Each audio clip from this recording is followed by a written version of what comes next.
everyone. My name is David Reed. Welcome to episode 398 of Dial the Gate, the Stargate Oral History Project.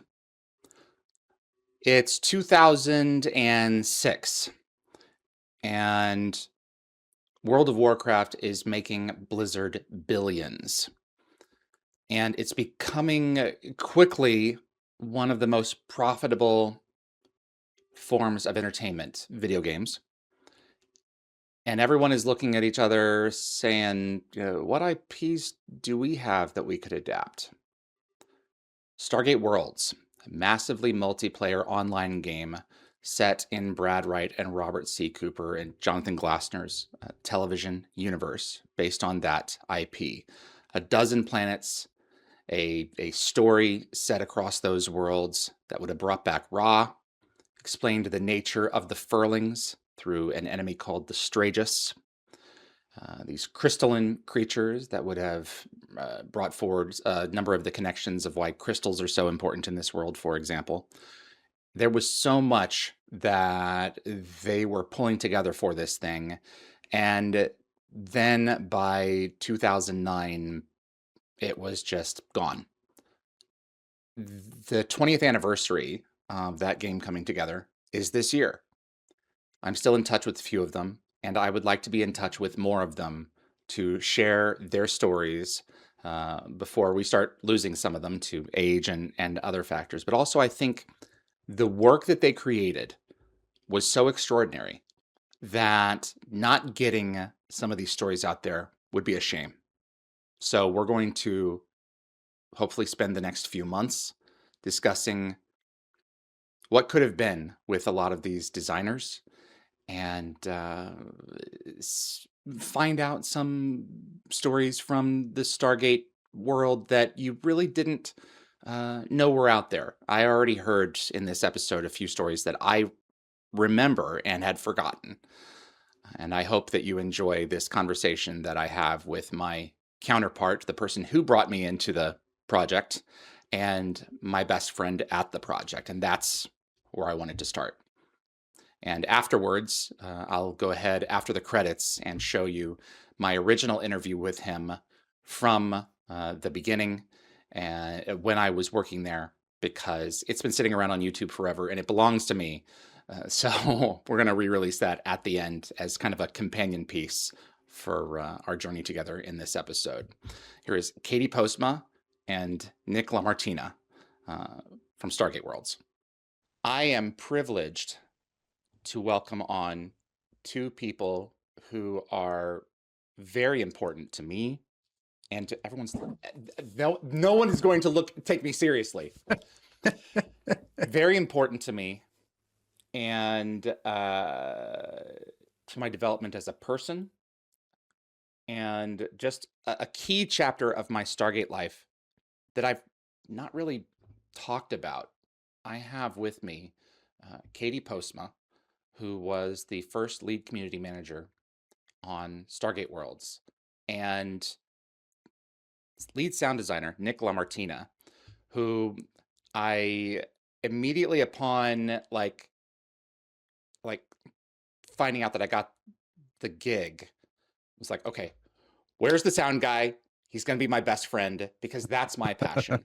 And it really was that, like, dude, you really were my best friend for those 2 years there. And I'm thrilled to have you both here, because with one, I would not have gotten sucked into the legitimate, consistent Stargate paycheck space. It was my first proper Stargate gig. And with the other, I don't think I would have remained sane for those 2 years. Welcome to both of you. I appreciate you being here. Katie, how are you? I'm great. How are you? I'm very good. You actually joined us for the launch of the new Stargate series announcement a few weeks ago. It's great to have you back. That was fun. Thank you. And Nick, welcome to Dial the Gate, my friend. How are you? Thank you. I'm excellent. I'm really happy to be here. This, Stargate was the thing that launched my video game career, and it's been a heck of a career since then. And I'm just, I was just realizing it's been almost 20 years. in August, it will have been 20 years that I joined Stargate, at the Stargate studio in Mesa. And yes, did you realize it had been that long? 20 years. Yeah, Jeez, man. what a start to my career it was. And I still think very fondly about all the memories we made there. So I'm really happy to be here. So you were I'm 4 when you started. Got it. Yeah. Jeez, guys. I am hoping that this will be chapter 1 of a successive series of episodes. We'll see who wants to get involved. We kind of put out some feelers and are seeing things, how things feel, especially with the announcement of the new TV series. A lot of people are looking back and assessing their relationship with this IP and uh, just trying to feel their relationship out with it now. And I've been doing this channel for 5 years, and Stargate Worlds I've kept in the very back pocket because it's an intimate story for all of us. It's one that has to kind of be handled with gloves because things just unfolded the way that they did. And I think that it's a story that everyone who got to participate in it gets to tell and deserves to tell, and I hope that they will be willing to tell it without animosity or sour grapes at this stage, but be willing, a few of them, to come on and say, this was my experience, this is what I loved about it, this is what I didn't love, and just be able to share an oral history of their experience. So I like I'd like to set the stage for that here with this kind of episode, because the intent here, as I did with Stargate SG-1 The Alliance with Ben Lenzo for episode 349, was to honor the developers on a project that they were passionate about, regardless of whether or not it launched. Doesn't matter. It's still Stargate. And I am privileged to have you guys here with me to discuss this now. So thank you. Thank you Happy to too. Um, I'm really Nick, delighted. what are you working on right now? What's going on? I work for a an audio contractor, basically. I work on a game called No Rest for the Wicked. It's in early access. Been working on it for close to 5 years now, and so I've continued to enjoy a lot of success in my career. Video games have always been very important to me. This is the only thing I ever want to do. And anytime I talk with people about like, oh, why did you get started and how did you stick with it? And it's just always like, Mm, I loved playing games as a kid. I loved sci-fi franchises. I loved all the nerdy stuff that a lot of us grew up playing and enjoying. And Stargate was just this perfect little fit. That was a show I enjoyed, that I enjoyed consuming. I loved the characters. I loved the possibilities of you go in and you never know what comes out the other end, basically. And it was always just adventure every single time, and really strong character development and really great lore, and just there were so many elements to it that I think lent itself to being an excellent video game. And so it was really great to be able to get started with something like that, so that I could take the various parts of my experience as a sound designer and a composer and really just develop that and play with it and make it something that was so cool and fun and that I could share with other people, not just people that I was developing games with, but people that enjoyed it too, such as yourself, that were really into every little aspect of what that world meant and all the different details. And there were just, so many great things that made it just the perfect property for this kind of thing. And there was an endless trove of content to mine. And when you kind of pull out and look at the 36,000-foot view, that can be as much, if not more, of a detriment than an aid, because it's like, okay, we're now going to tell an MMO, a massively multiplayer online role-playing game story. Now, what do we pick? I can imagine it was paralyzing for you guys early on, because even when I came in, months and months into this project, the story hadn't been fixed yet. And so you're just building tools and building tools coming forward with this thing, just like, okay, at some point this will have to be done. Like, how do you figure out what to start developing early on? I mean, what kind of a, I mean, I suppose you have some kind of a you are a one-man department, sound, score, all of the elements.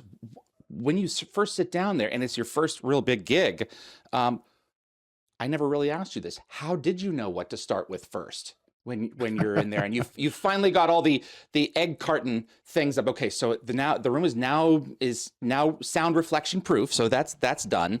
What comes next? Oh, that was honestly, first part of it was just telling them, hey, I think I want to also write the music, because we had someone that was working with us, a guy by the name of Chance Thomas. He was doing most of the sound design and composition at the time. So I came in and I was working as primarily, like, initially they had me in mind as an integrator, where Chance would do stuff as the external, as the contractor, and then I would integrate it and then do some more engine stuff with the team to help them develop features and that kind of thing. But I told them, like, look, I know I got the job, but I can do sound effects too, and I can also do music composition. Can I take a crack at it?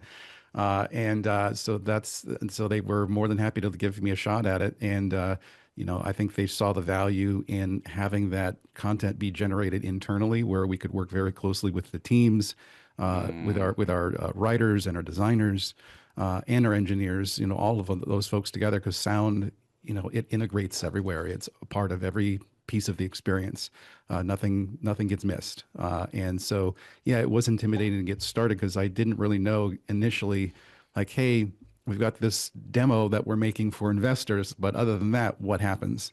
And so there was actually a little tiny demo. I can't remember what it was called. There was a name for it, but it basically was just an outdoor area with a Jaffa and an eagle soaring over top. And then you would go inside, and there was this big sort of, there was this brazier that had, or this coal pit. And it was basically just a tech demo of Unreal Engine. It was Unreal 3 at the time. I won't nerd out on all the different aspects of, like, oh yeah, it was matinee back then. We didn't call it that.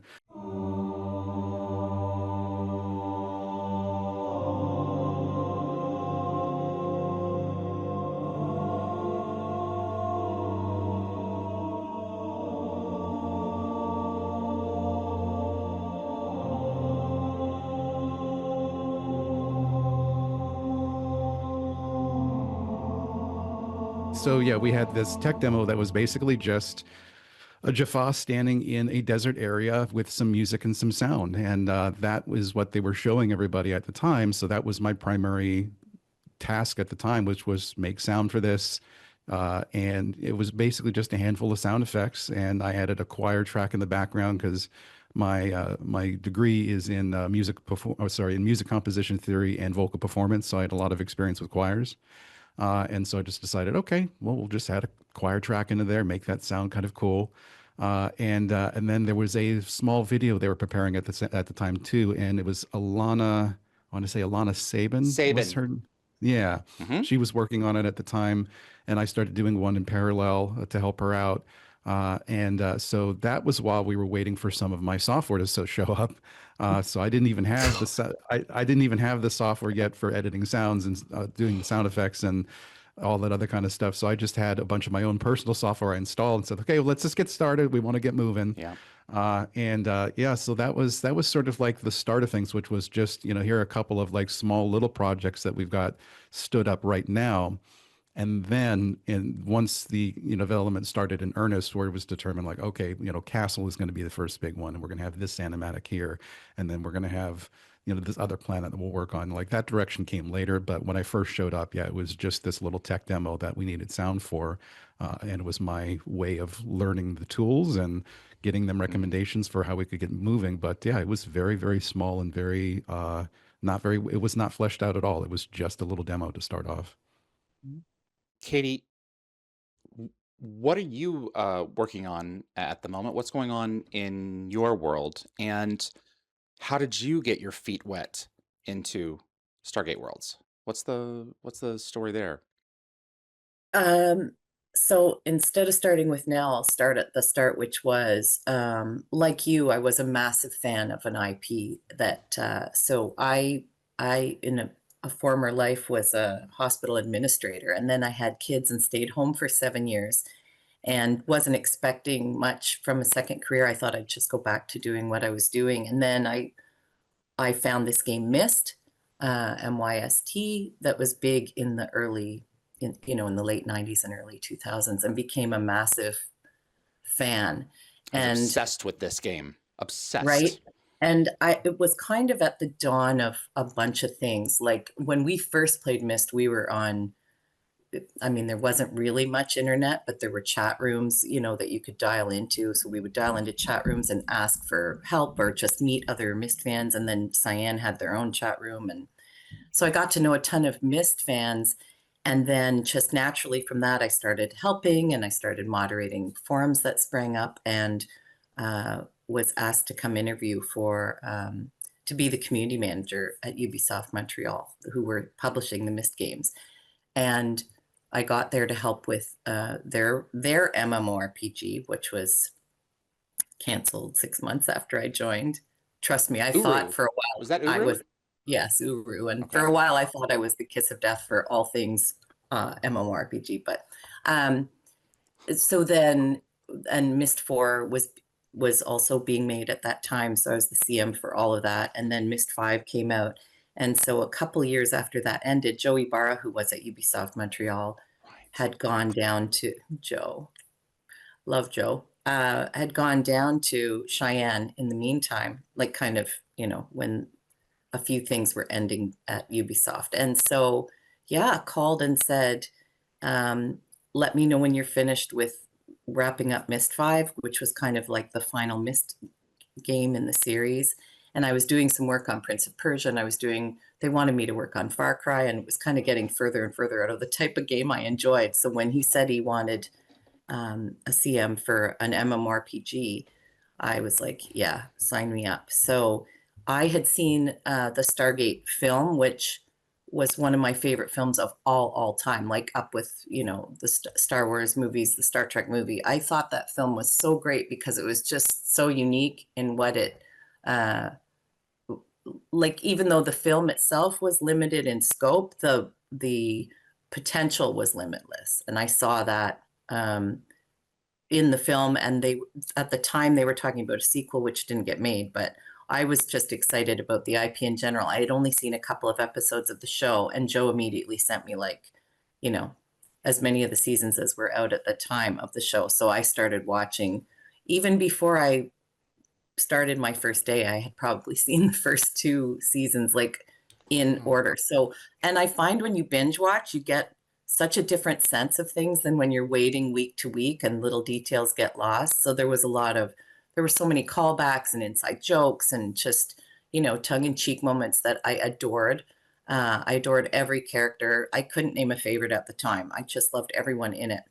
And then when I got to Cheyenne, I think I was employee number 7 or something. It made me super proud to be in at that ground level. Like before we had any way to welcome fans, before we had even announced to fans, I was there just helping with direction. Just because it's an MMORPG, we had to bake in community considerations to every aspect. And so, things like safety, things like ways to connect inside and outside the game, all of that referral process, all of that. And so I was tasked to help announce the game, help demo those little demos that, Nick and others were making. That was huge. Because we took those then to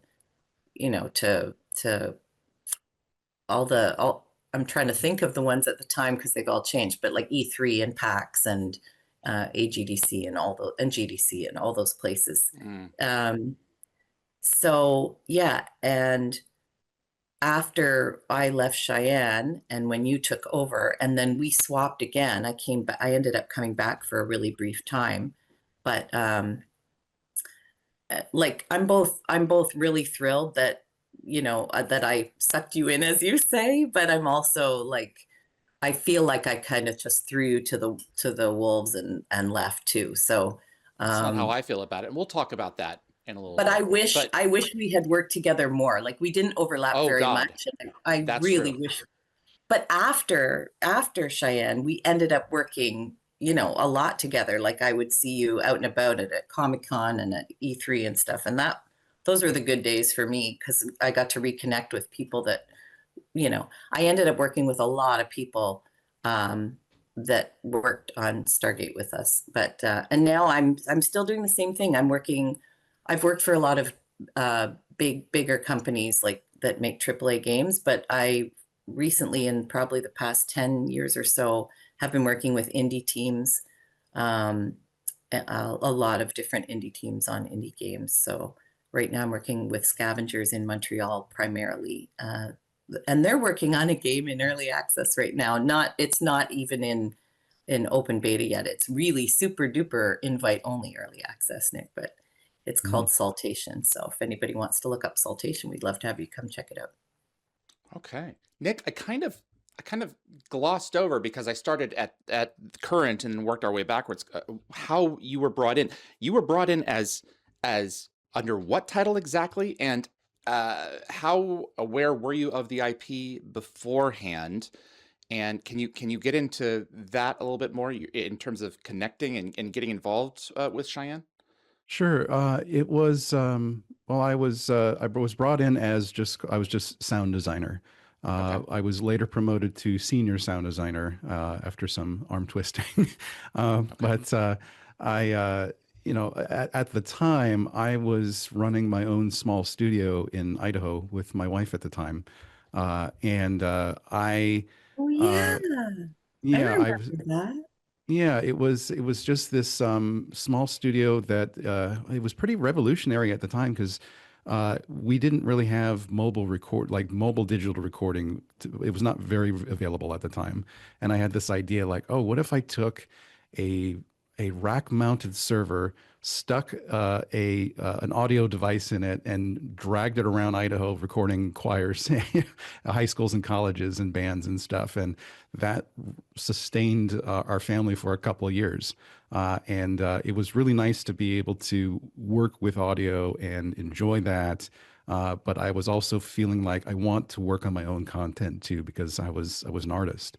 I loved being able to Right. help people out and provide them with ways to fundraise and enjoy their content. But I also feel like I've got my own stuff too that I care about. And I was Mhm. working on Half-Life mods at the time. That was the sort of the way That's that right. the way you would really get yourself recognized. The game jams weren't really a big back then, and there were some like colleges that you could go to for game design and game development, but that was too late for me at the time because I already had a degree and I didn't want to go back. So I just decided I'm going to work on Half-Life mods.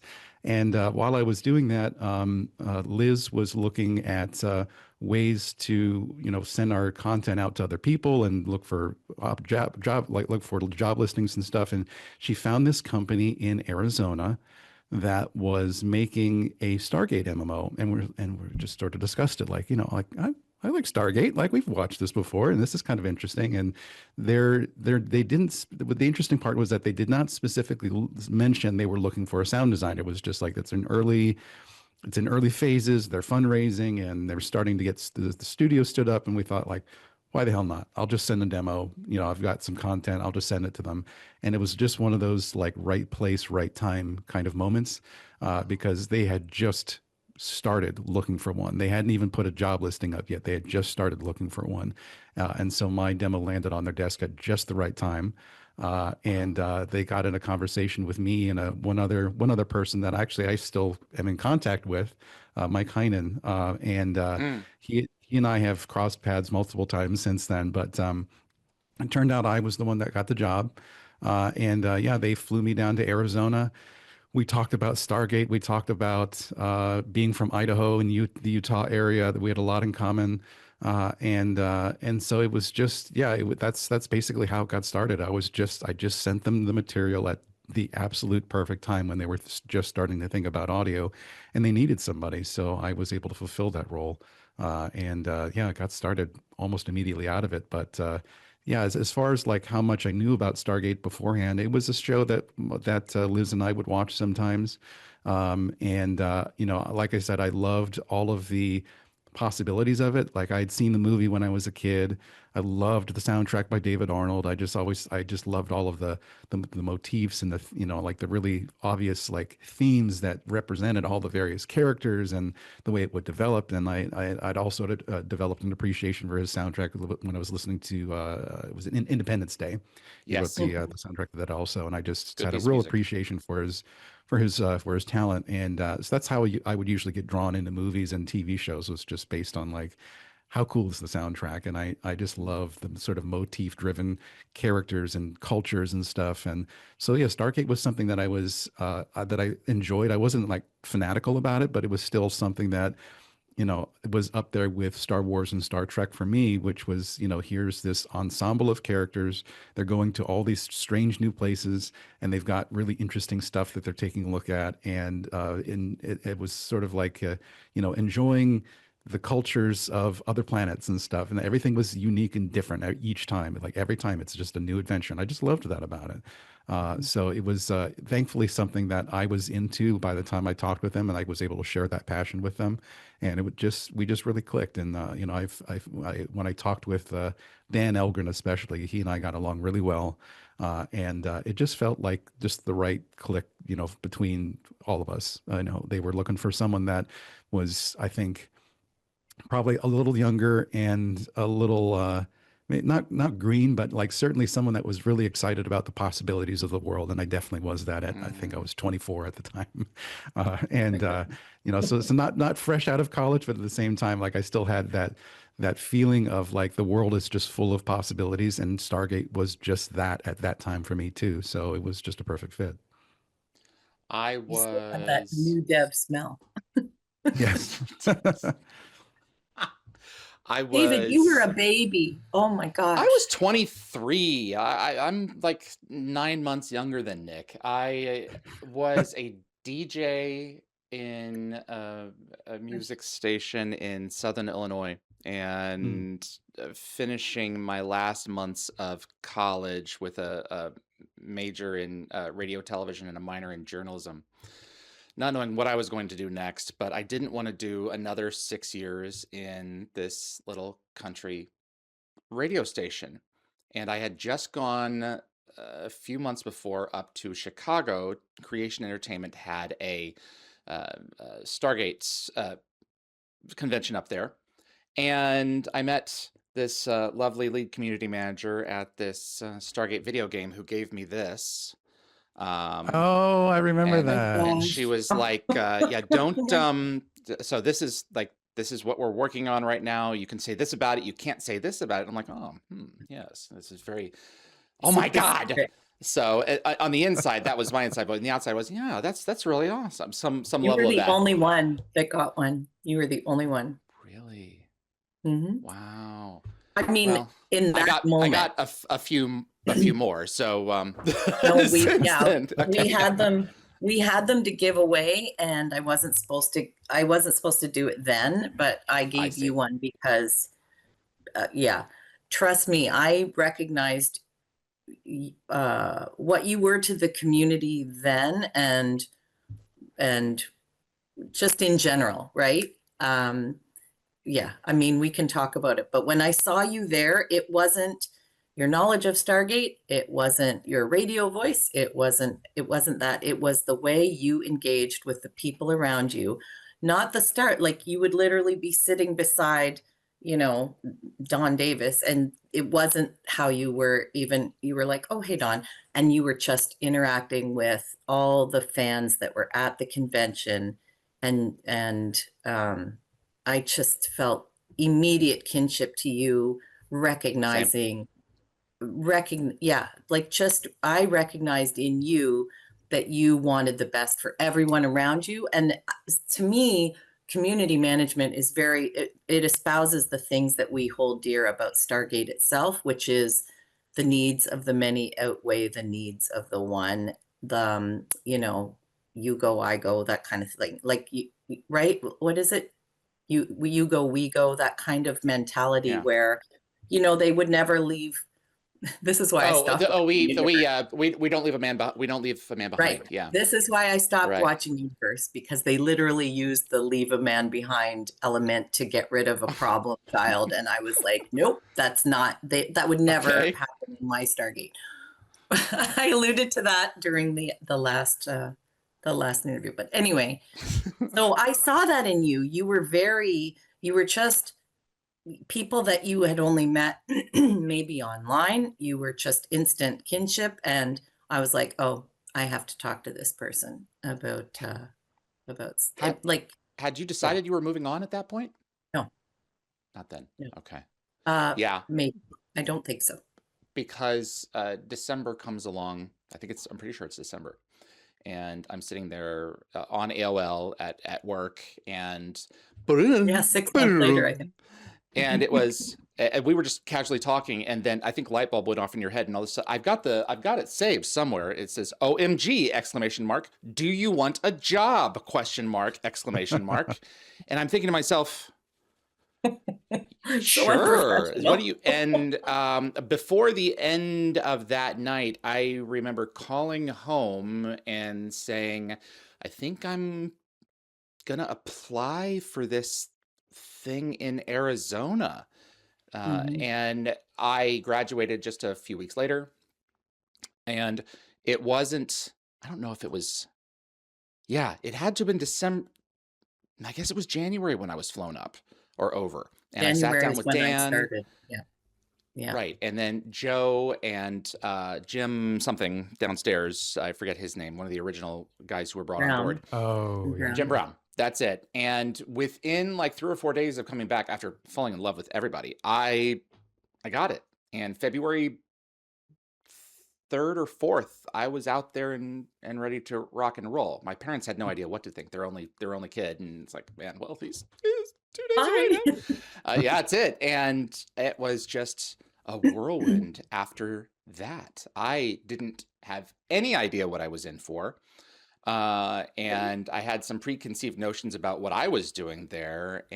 But mainly I was just there to sit and listen and just take things in. And it was so awe-inspiring to watch this team of like 50 people grow and watch them play, just moving the empty square piece on the bunch of squares, and moving as the office began to get bigger and bigger, and trying to figure out where people are going to go. And I had like 8 desks in 2 years. Nick was lucky because he had at least a room. And then they moved us downstairs, and there's a whole other thing there. It's like, well, then we felt more disconnected from the team, but it was a whirlwind. Did you I'm guessing you got a job offer for something else? I did. I went to Cartoon Network. I would never have left you otherwise, but it was a big gig. It was a children's gig at the time. My kids were quite young, like 8 and 6 or something. And so, and it was a kids MMORPG, and it was, at the time I was so torn, but it was both a career move and a personal move. It was slightly closer to home than Mesa was, because you moved down. I never did. One of the reasons, first of all, the job was yours to lose, because I'm like, everything you're looking for, when I was brought on for Mist, I wasn't a community manager. I was a Mist fan. You were a Stargate fan to the nth degree. Like if I was a 8 out of 10 Mist fan, you were 11 out of 10 Stargate. That was a double-edged sword. Right. Yes, for sure. And I understand, because I've had the same problems. I understand. Right. It's hard seeing the sausage made for something that you really love. So I get that. However, like you say, your job was to sit back and listen, but it was also to absorb and then be a conduit for the people around you and for that community. And you were also a dream content creator already, as you continue to be to this day. So, you had elements of your community management style and just who you are as a person that really complemented what I had started to do. You kind of carried that forward. And I don't know how much of this you use in your day-to-day now, but we started with nothing. Like, as you said, Nick, those demos were not used to share with the public. They were used for investors. And we ended up, David, between you and me, we got 78,000 people to register on those forums for that MMORPG. Wow. That's I don't remember huge. that. And with nothing to show, like, we literally, I remember we made a video one time and it was just the logo just appearing slowly with the music swell, and then it kind of dissipated and fans were like, yeah, and I was like, no, we didn't show you anything. Wow. So what they came for, or at least, so they came for the curiosity and the announcements, but they stayed for the camaraderie that you were building, you know, the elements that we were sharing. Like, even if you were sitting in a dev meeting and you left not being able to share, you could still convey your excitement, your hope, you know, your Right. feeling of anticipation. That you could say, guys, if you like Stargate, you're going to love this. Oh, if you love MMORPGs, you're going to love these Mhm. elements. You know, we could not say much. We were, like, I used to joke, it's like, if you just believe in us, we promise it's not vaporware. It's going to, you know, That's right. but that was a massive community. And you and I are both friends with some of those people to this Mhm. day that came through just out of curiosity and signing up for, you know, for being in the alpha and the beta process. Like, Oh yeah, AJZ, Adam Zaltz. You know, yeah, Adam's a good he one. was one of our moderators, and he's a friend to this day. What can you do to keep people from turning the sound off when playing Stargate Worlds? I can't force them, first of all. Not that I would want to. I thought about it one time and I had to say no, because it wasn't nice. But the best way I can do it is by making it useful. And the way we do that is we extend the sensory experience beyond the monitors so that they're surrounded with field of awareness and input. Not by taking information away from the visual, but by providing them with a different dimension of description that is unique to the sound itself. You know, bugs over here to indicate that this is a dark area that's maybe deserted, and we want to hear trash falling over here because there might be monsters crawling about and the rats are going to come and get you. Or this music should be, you know, dark and scary because it is a threat to you. But if you come back as a really big guy who's going to just waltz through that whole experience, don't play that music anymore because it's not relevant. If I have something to say, we say it. But if it's not important, don't say it. And that's a real difference for how we handle that. Nick, I remember sitting with you and having my first interview with you because I wanted to release these series of interviews over the course of the game's run. We sat down and we talked probably for an hour, and the whole thing got truncated into like 5 minutes.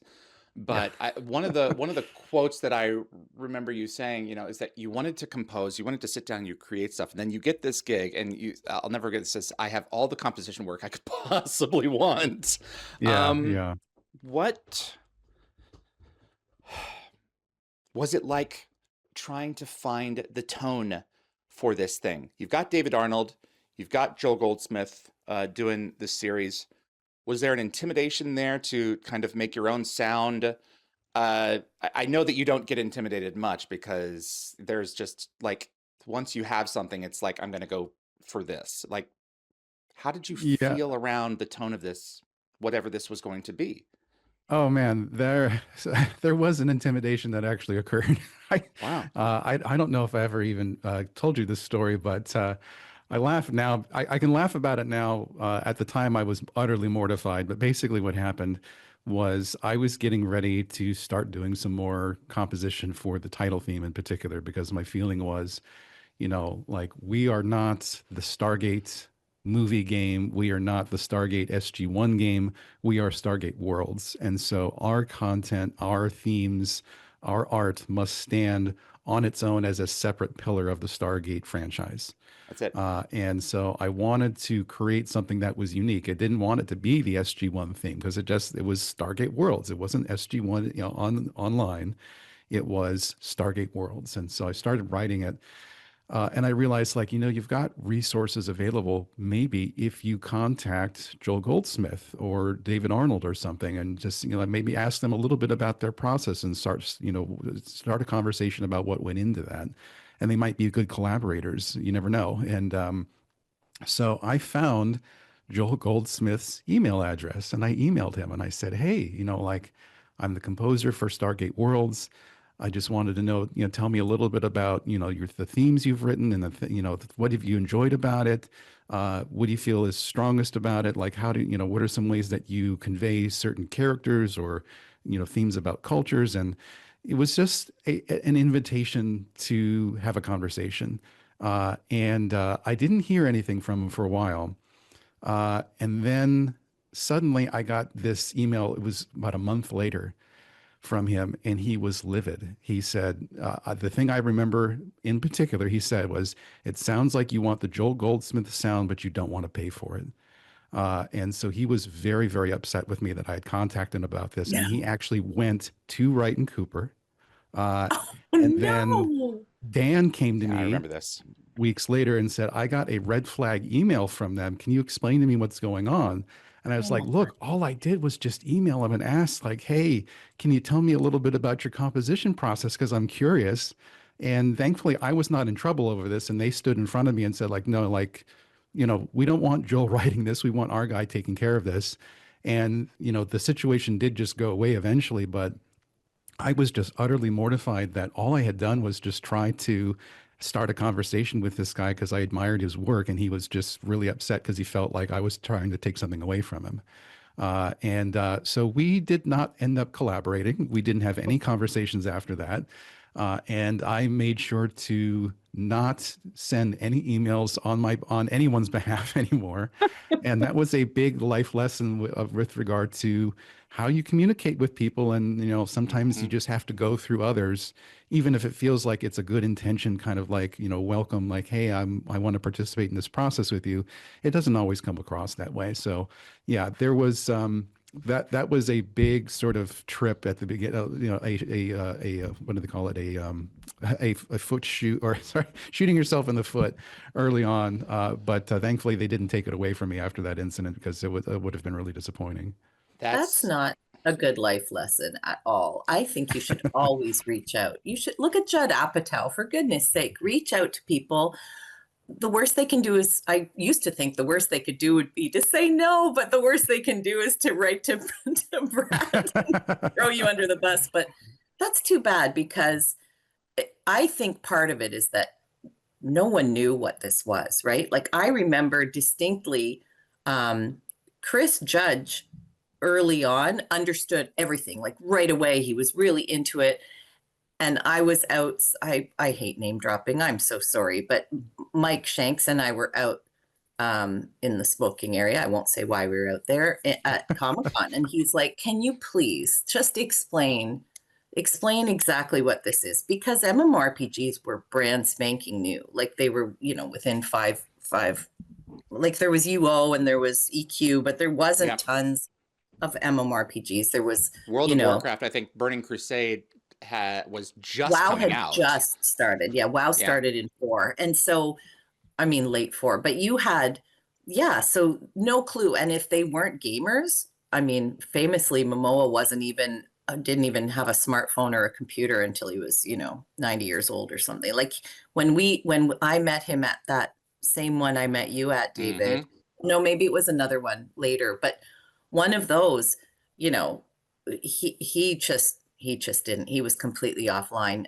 and a self-proclaimed Luddite. So explaining what we were doing, especially to potential voice talent, for example, and stars that were just trying to hang with, like, you're starstruck, but at the same time, you're doing a job and you're in the universe now. Like, we were in the green room together because they were going on, SG1 would go on, and then we would go on, and then Atlantis would go on. So we were kind of sandwiched between these huge panels in the big hall at Comic-Con and stuff. Hi, Stargate World fans! You were fanboying out at the same time you were there to do a job, and and they were asking you questions, and it was all very heavy. Okay.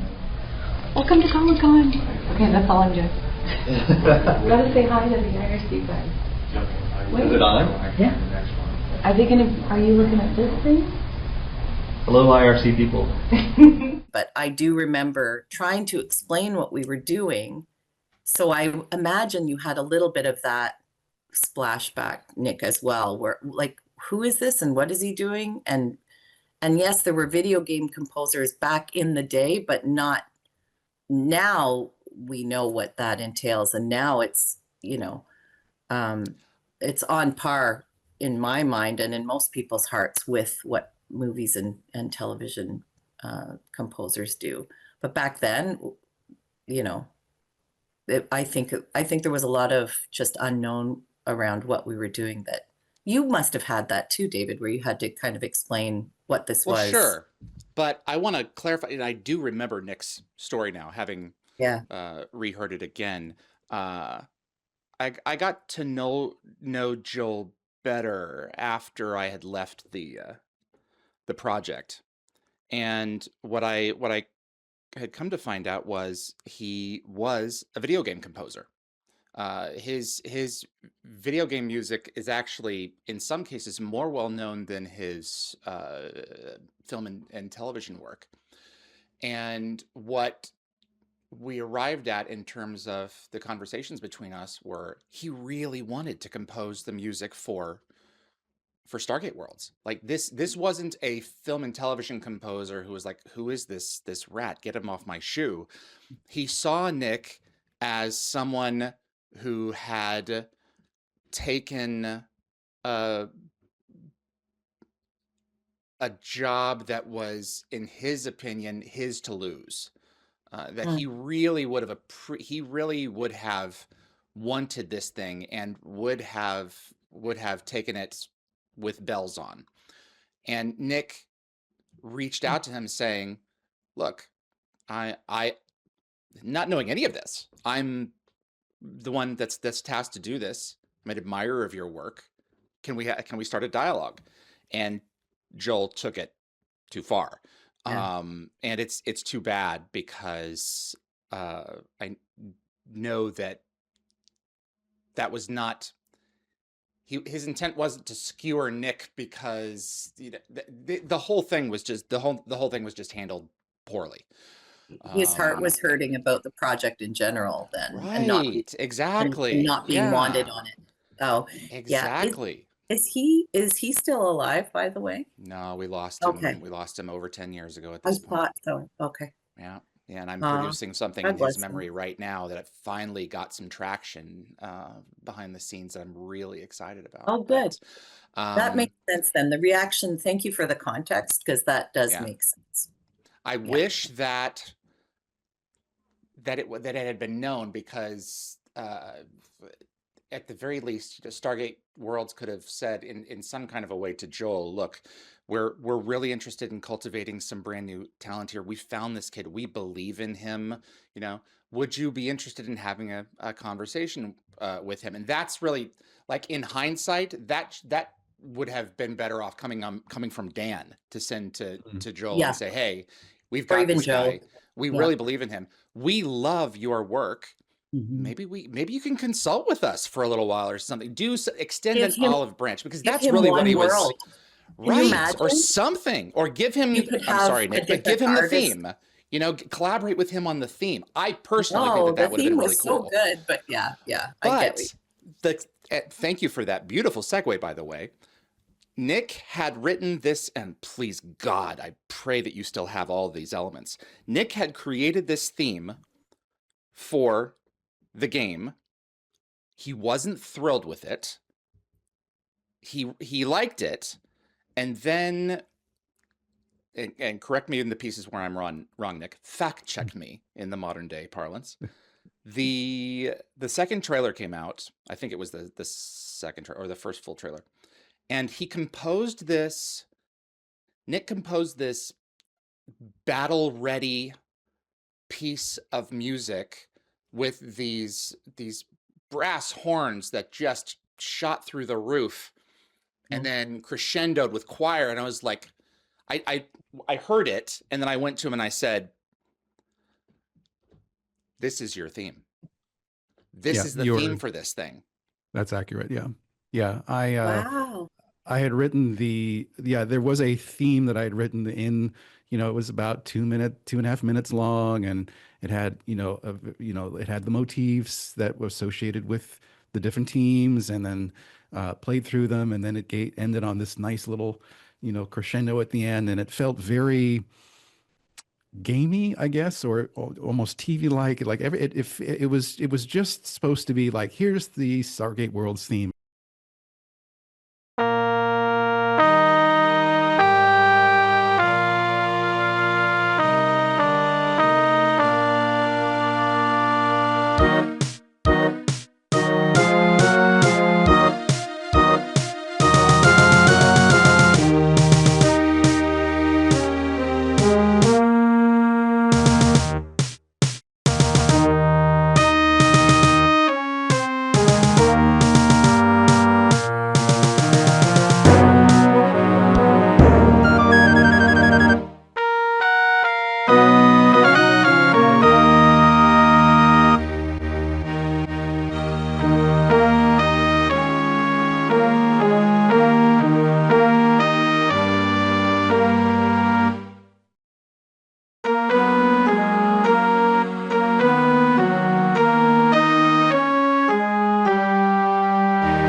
I felt okay with it, but it still felt a little cheesy for some reason, because it was, I think at the time I was trying to write it as if it was, this standalone thing where it was just, this is what the identity is. And I hadn't invested myself necessarily in the of the various worlds that we were creating at the time, because we were much further along in development by the time we were ready to start. I think we were showing it at Comic-Con '08, if I remember correctly.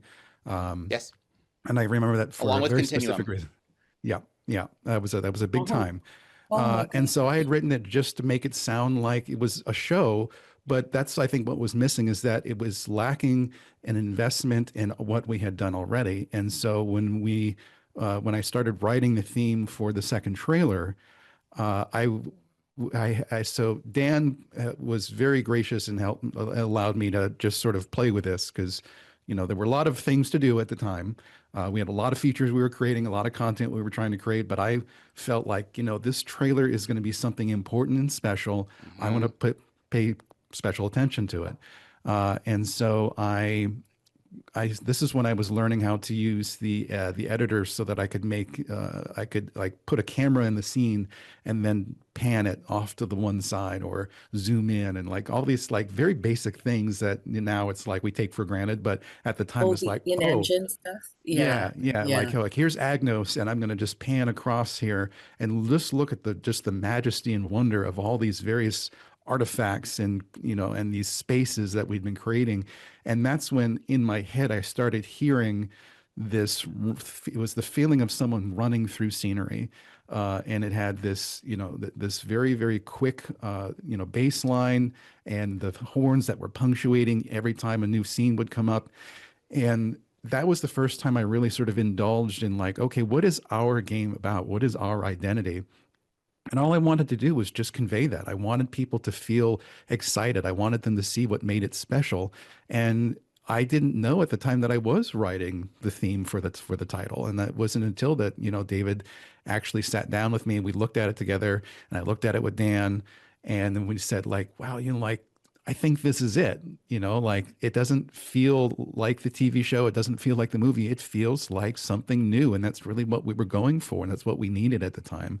So again, I looked up some Latin lyrics from, I think it was the Travels of Boethius or something like that, but it was about cutting the head off a hydra and the snakes and other kind of stuff, and it just fits so nicely with the Goa'uld theme and the praxis, and how all of those things would sort of tie in together. And I just loved the feeling of it. I loved the sound of it. And that's when I had that warm feeling like I'm actually on the right track here. Then it's when we knew like, yeah, this is the title theme. And I think at the time the title screen had just become functional, and you were sitting there at the gate, and so it was in one of the desert scenes, and you could see the gate, and I had a theme that I had written that was based on one of the sort of like the wonder themes from SG-1, where it was just the very thin violin, and then the oboes come in and they do this little da da da da da da da kind of thing, and it was like, okay, like that feels good, but then I stuck this new theme on it, and it was like, damn, this is it right here. Like this feels right. This makes me want to jump in there and go. And that's when I think all of us knew, like, yeah, this is actually the title theme now. That's when it felt real. Yeah. Like He found it. He hit it on the head. Yes. You can see concept art and you can see design plans and you can talk to the AI specialist and see how that, the troops are going to work and the enemies are going to work, and then you hear the music and you're like, oh shit, we have something. Like, yeah, that moment, oh my gosh. When they played it on the USS Midway, that was like, right, to me, oh my gosh, that was like, that is still one of my greatest, I feel like one of the greatest achievements I've had in my career was seeing, I wasn't there at the time, but I did get to see a video of them playing it on that ship, and just hearing the sound blast from note, because they were talking with Richard Dean Anderson and I think Christopher Judge at that time, and you heard the blast of horns out of nowhere, and they all turned and looked over to the screen, and I think Chris even said, like, what the hell was that? And that was the video game. They're doing the teaser. Was that before? Yeah, because they were going to show Continuum, but they showed our teaser first. I was there. And thank goodness you were. Oh my gosh. So the whole team should have been there. They should have. Dan was there. I brought Sam Dieter out with me. And Dan and I had only recently been fired, like 2 or 3 months before. Oh, I was fired off of this project, by the way.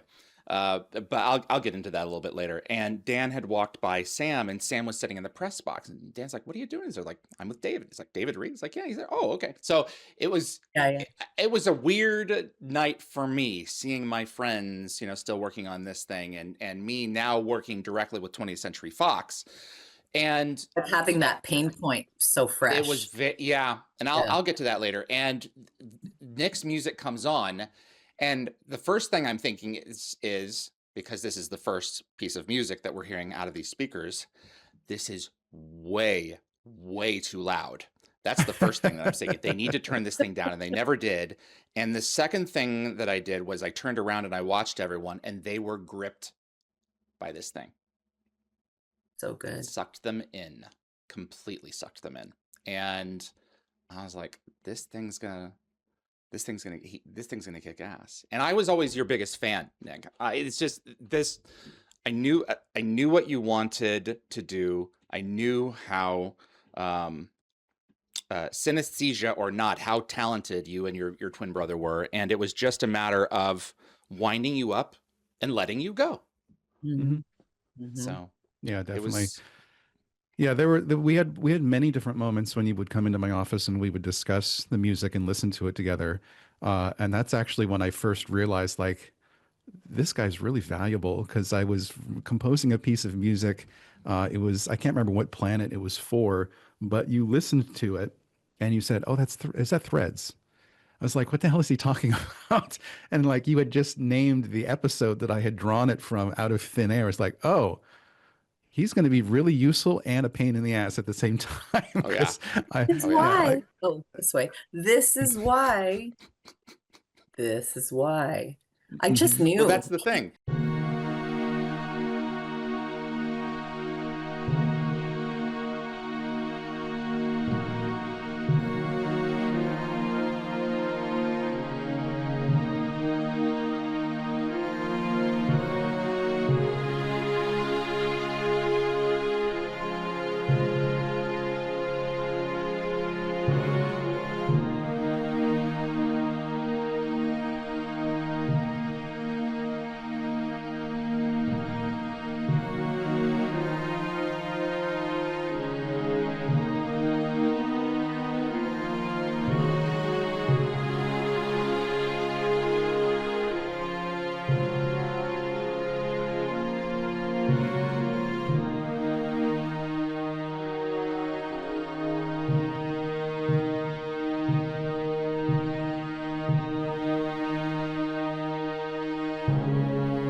lived and breathed Stargate. It wasn't just that you were a fan, it's that you were a caretaker.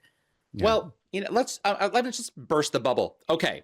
Because I already introduced it. And I felt as if I was the torchbearer of the brand while I was there. And it wasn't at all like, well, what I say goes. It wasn't anything like that.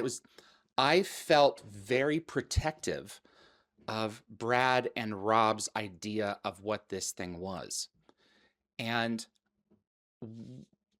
when at a certain point in certain meetings, not like the design meetings where, I was just a fly on a wall, but in certain meetings where I was at the table, I would illustrate that. And I remember having an argument with someone over the Asgard dancing. So we're not going to talk about who it was, but r/dance was a command in, was it r/dance or just /dance? It was WoW? in every, it was in every MMO. It's /D, yeah. /D. And there was already one of the first guilds in the groups getting ready to guild up and play in as a group in a game. Yes. Was the Dancing Asgard Guild. The Asgard do not dance. It's against their nature. And I remember having a conversation with someone very important in the project who turned to me in the meeting and he said, the Asgard will dance.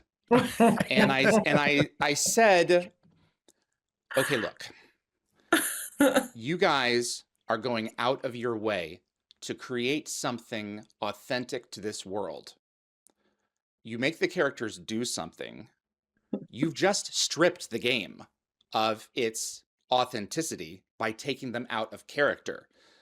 Now, I was never a don't do this and I don't have an idea kind of person. I was like, okay, if they can't do Instead, that, give them each species a character ability. Like he can wave his hand and the drone that's with him will project this thing of dancing characters or something so that he can participate the way that he would. I'm not going to bring myself to do this. That's too beneath me, but I'll present a hologram of something doing it. It'll be the reaction that he would use when others exactly right. He would react in his way that I'm not going to spend any time on this activity. I'm working over here with my mind.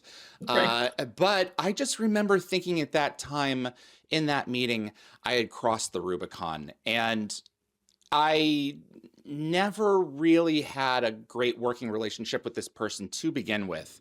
But when I was relegated away from the tasks that I was doing with the community management and placed into another spot, basically, not in terms of like where I was sitting or anything like that, but just what I knew that I wasn't probably long for the project because it was my first corporate environment gig. I'm an only child. I have no clue how to get along with people. Yeah. And to left certain things unsaid because I wanted this project to be a success so badly. And I really felt that I was representing the best interests of Brad and Rob in that space, even though it was none of my business to do so. So anything that, well, there was a video that came out. The teaser. We called it Water. It's throughout our history, men have crossed great, expanses in order to expand horizons, yada and so forth. And it was an ocean, and the ocean materialized into the Puddle. Throughout our history, man has crossed great distances on missions of discovery. To explore new lands, uncover new life, and to expand empires. There was a debate about what they should say when they come through the Stargate, and one of the quotes was, "We come in peace. Wait, no, we don't." And I'm thinking to myself, we can't use this one because it's not true. We do come in peace. Yeah. And there was a guy on the team who was like, "Oh yeah, we're totally using that one," and that's what they went with. And I'm like, he's not saying it tongue in cheek. the character isn't. He actually thinks that that's what it is. This is a terrible idea. And it went out, they came back, we got the video back, and my boss came to me and said, what do you think? And I said, I think I hate it. And he gave me this, his expression didn't change, and he was shocked that I was saying that. But new worlds of adventure have always been just beneath the surface. We come in peace. Wait, no we don't. I said, these characters come in peace. This guy over here, who I know doesn't like the franchise, decided to run with it because it was his job. This is not going to work. And Chris Klug came to me and he said that he had showed it to Brad, right? And Brad had said, Chris, what is this? Yeah. So it didn't. This same guy got to the end of SG1 with the last show. He's laughing at something. I'm like, finally, the guy's laughing at something. I turn around to him. I said, what is it? He says, I effing hate this show. And it's like, oh my God, this is because they were required to watch it to catch themselves up on it. It's like, he's doing his job, but he's not feeling the show. And so I always bristled with that. Not knowing anything else. And then when I got called in June of 08 and saying, we're gonna let you go now. It's nothing personal. I was so humiliated from being taken off of this thing that I loved so much that it took me forever to admit to anyone what actually happened, which was that I had been let go from this thing. And largely, I would think because of character conflicts, and I mean, it was some maybe, but no. Okay, I was there. I was back by that time. You had to. Well, that's the first problem. That you had to come back, probably because of my inadequacies in some regard, right? No. So one of the things. I'm so sorry, Nick. No. Nick, sorry. If it's anyone, I'm glad it's you here to listen to this. So there's so much going on. So number one, in meetings, as the number one fan in the room, you should always be asked for a gut check. That's number one. Number two, there were people on the team, bristled is a really good word, that bristled at your depth and breadth of knowledge, your youth, your inexperience. Sure, great, all that, fine. I've been in rooms where people bristle at me for much less. However, I want to say something about Chris in particular. Chris and you both were there to be the guardians of what Brad and he wrote, if I may insert real quick, he wrote a document that I still possess here. So I tried to find it. Incredible. That was basically an outline of what the ultimate goal of Stargate Worlds is, and Brad and Robert and said, this is it. It's ultimate to strive for earning ascension is essentially what it, and it was brilliant. I was like, this guy gets it. So Chris, always 100%. Chris is golden, and Chris understood the value of you, if he didn't, or anybody actually that knew you, if they didn't appreciate the how of it and how it was being done, like in a meeting maybe where you're supposed to be a fly on the wall, because I was in those too, they still appreciated what was being said and done, and don't think they didn't walk away and second guess and say, should we, and maybe, you know what, we don't have time. Like a lot of it was budgetary or time constraints, so it wasn't all, we can't talk about this for another hour because we have 8 other agenda items to get to. So there's a lot of that going on. A lot of work. It is. You were one of a series of people that were let go in round, whatever it was, A or B, because there was already some things in that year that were starting to, I mean, it was the beginning of the end. I was let go. Oh man, you were let go in June. I was let go in late August. Like it wasn't much later. Really, David. that fast? Yeah, and here's how I say it, because I mean, they probably didn't like a lot of what I was. There was somebody on our team. When I say our, I mean you, me, marketing, PR, press. Yeah. Okay, on that team under Darren Steele. Yeah. Yeah. So yeah, Darren was awesome, and Jeremy was awesome, and a lot of other people were awesome. And there was one who, when I came back, was like, really, like they were not happy I was back. So trust me, you were not the only one who, I mean, you're going to have like personality anywhere you go. Okay. But, and I thought for months, oh, I was let go because of that one guy not liking me. Talked to him years later, had nothing to do with it. It was literally the beginning of the end. So I would tell people, oh, I got thrown off the Titanic about 3 days before it hit the iceberg. Like, you got thrown off 5 days before it hit the iceberg. Like, some of what you say was probably a contributing factor to, hey, who can we cut, in this round?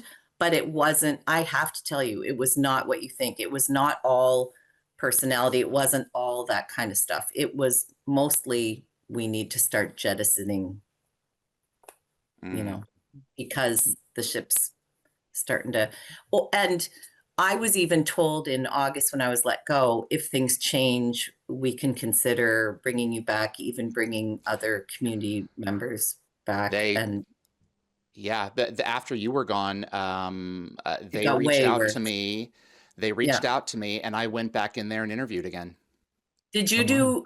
And you They reached out to me. Jake Johnson and I were really tight at that point. And so he was actually. I asked him to be in the room there because I said, I want you to just hear this and bear witness to whatever is going to come out next. Good. Because they invited me in.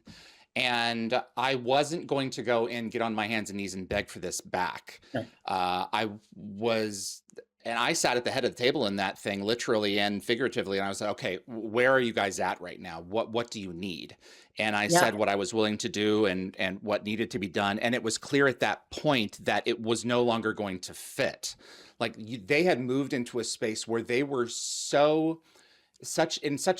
I don't even know if you were still there. They were in such a defense posture. I was there till 09. Okay. I was there till 09. So yeah, there was. Oh wow. Yeah. It was. I got to see this. You went through it. You went through it. Oh my gosh. And it just wasn't going to happen. Was this the Resistance yet? Was that the Resistance? Is that what you're talking about? I don't think Resistance was on the table at that point for me. Okay. But Nick, were you there through Resistance?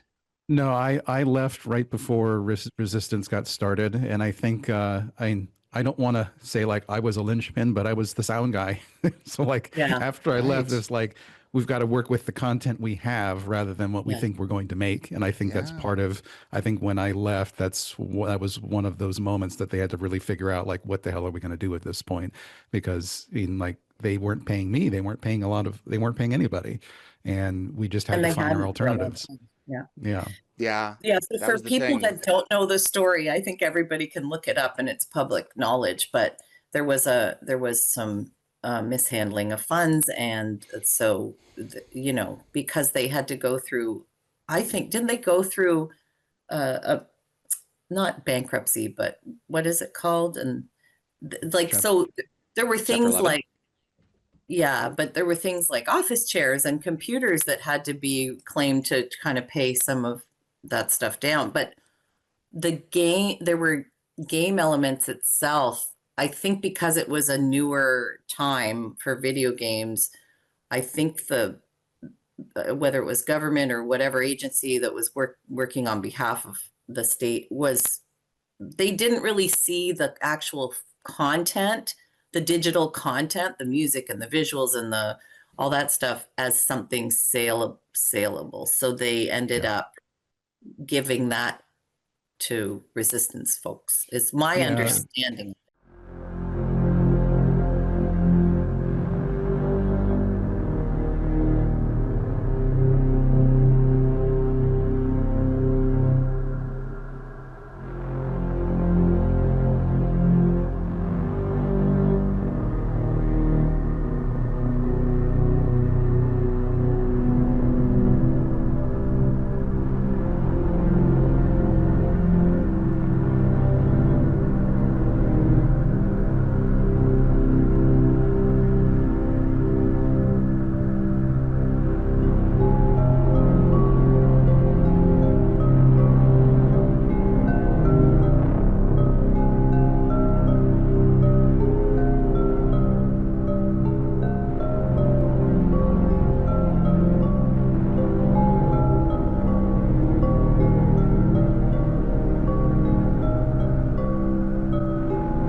I mean, I think that was a big problem with this game from a very early point, which was that there was so little space between the investors and the developers.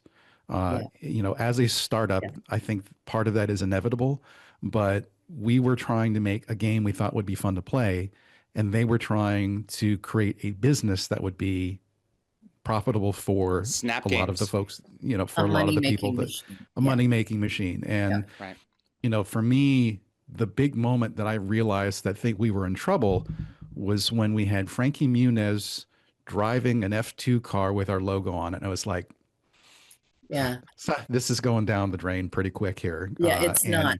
And then there was that guy that came in that had something to do with credit card authorizations, and then they had their pyramid scheme going with they were selling the game even though it wasn't out yet. And then at one point I got asked to take a recording and change someone's voice. Well, they were selling memberships, and then at that same time, one of the board of directors came in and asked me, "Hey, can you take this recording and change this guy's voice? He's not supposed to be talking about this stuff." And I was like, I just can't do this. I can't do this. There were just a lot of moments like that where I kept feeling like I want to make this game, but it just kept looking more and more like something is seriously, seriously wrong, and I don't know how we're going to get out of this. And that was at the very top, unfortunately. Like the people doing it for love and for even if it was for money, we're not part of that. Like I just want to emphasize, you know, from everyone that hired us, from everyone that worked on it, even people that didn't enjoy the show as much as we did, they were still there to make something, wonderful and successful, to make a Stargate MMORPG, period, and not to own a telenovela channel and not to own a restaurant. And like, I don't know where there were all these things all these little rabbit holes of where the money was going. It was so bizarre. And that was from the very, very tippy top, unfortunately. I don't want us to spend a whole ton of time on this, but I want to throw my 30 seconds in real quick. My understanding was that the investors were coming in to put money in towards Stargate Worlds, and social networks at play became a thing because they were working on a racing title. Is it Deadwood that they were working on as well? What's the Western? Oh, that's called? I do recall. You're close. Yeah, Shane's game. Shane. Yeah. There was money that was designed for Stargate Worlds that instead was funneled into a portfolio of projects, and the money wasn't meant for that. Was my understanding, and they really wanted to build the factory before the first product tasted good, and I think that's what really did. They moved too fast, and that people were too ambitious. When if they had this thing on its feet, Stargate will take care of you guys, but you need to build it first before you start working on these 2 or 3 other titles. We needed to ship one before we started. It wasn't just one. There were 2 other games in development before, maybe more. But yes, and unfortunately, it takes away from because those games were excellent too. Like amazing games. No, they were good ideas. Like if you had come to me and said, "Oh, should we make this?" Absolutely. Can you just give us? Because we were in alpha, right? We were code content complete. So which means what, Nick? Which means that fucking let us get out the door. Yeah. No, code content complete meant that we had everything in the game that we needed to ship. And we just we just needed to polish it and get the bugs out so that we would have a stable product. Had the vertical slice been done? Oh yeah. The vertical slice was done. Like we had multiple planets ready, and we were just in a state of trying to get the performance of the engine to be acceptable. And so we were letting in testers to stress test. So we let in 10, and then we'd let in 25, and then we'd let in 50, and that was my mandate at the very, very end of my time there, was actually choosing who those players actually were, literally selecting, And people were having fun. Like that's what was so exciting about it, is that they were playing this game, they were having fun, they were investing themselves, they were role playing, like all the stuff we wanted to see. And it just was like at that critical moment where the money was drying up and we were running out of resources to get the game, made. People were starting to like, it felt like every other week we were having conversations with each other. Like, are you staying? Are you staying? Because if you go, I'm going too. Like, it was just and fantasizing about like, oh yeah, when they pay me, I'm going to like, pay off my student loan, or I'm going to get a new couch, or I'm going to pay rent. That's how much they were behind. Yes. Where people weren't just thinking, oh, I'm going to get groceries. They were like, oh, I'm going to pay off my car. Yeah. Yeah. They were it was, getting further behind. And you guys went through Christmas too, which was, that was the moment, David, where I was like, oh, we were lucky to get out when we did. Yeah, it got really hard when we were having conversations about loyalty, and I never wanted it to come down to that. I heard about this meeting. I'm not going to get into it because it's someone else's story to tell. But yeah, it's just there were some upset people. That the fact of the matter is, you guys created some amazing shit, and Katie, you and I are lucky enough to have been able to watch these people master so much of what it was that they were there to create. Nick, please tell me that you have some music as the sole dev on this particular episode to share with us that we can listen to. Sure. Do you have the trailer up right now? I think I can absolutely pull it up. Give me just yeah. Let's pull that up. This was the one where I was like, we found it. We found our sound.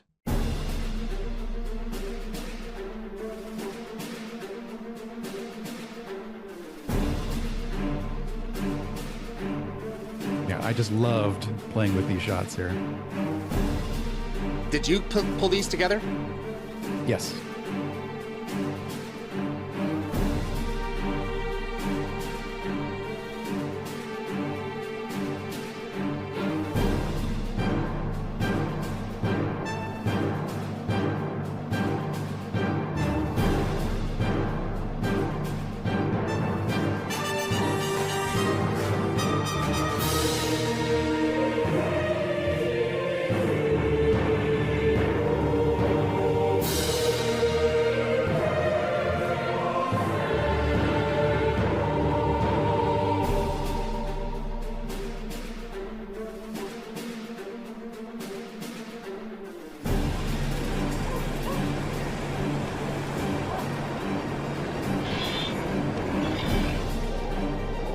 This was really fun to put together, this particular part right here.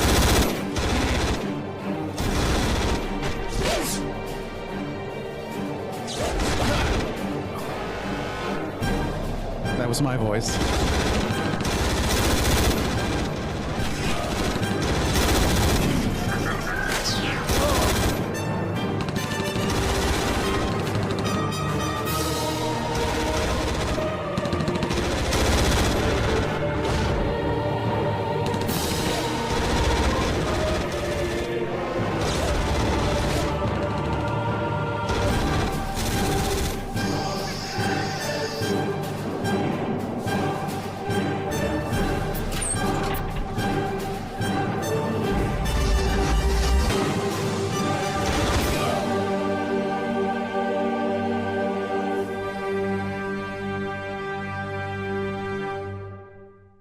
Yeah, so that was just supposed to be the overture for our game.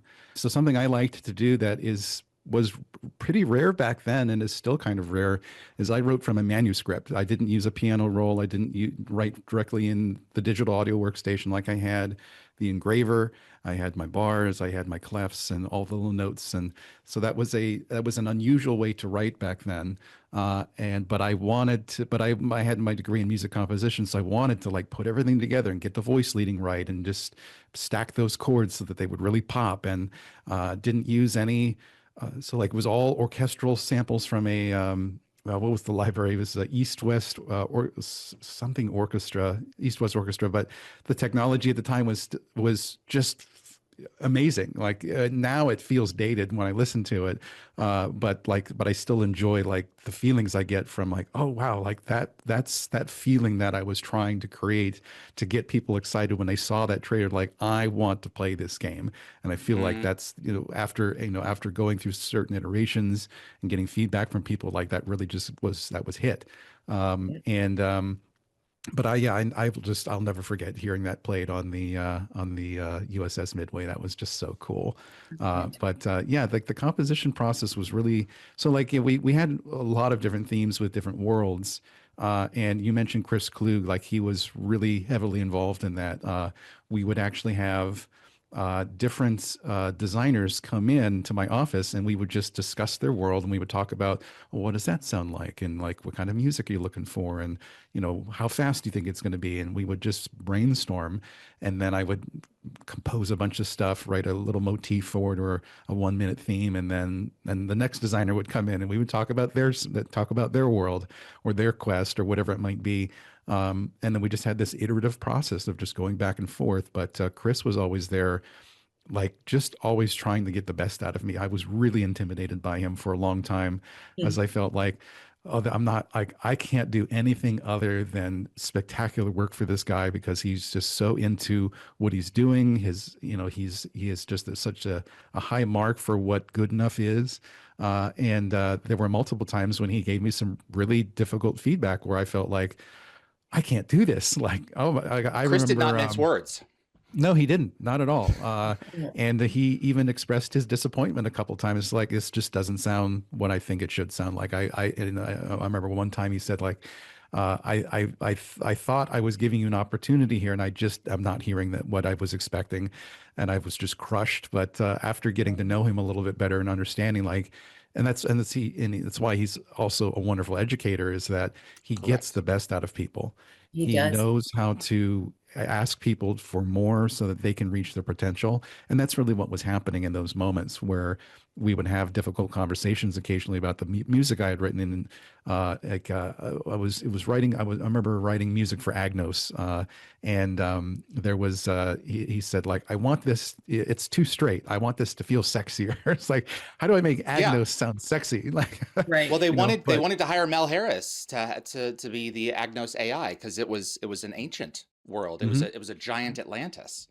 Yeah. So yeah. Yeah. And but there were just so many great moments when I felt like that collaboration between me and the designers was really just creating this really organic world that each planet had its own identity. And I felt like a lot of times I was getting away with stuff with regard to the type of music I was writing, because like Lucia had all of the raiders and traders and stuff, and I wrote this sort of Western theme with guitars, and like sometimes they were like distorted guitars, and just really going far with it. But every time they just absolutely loved it.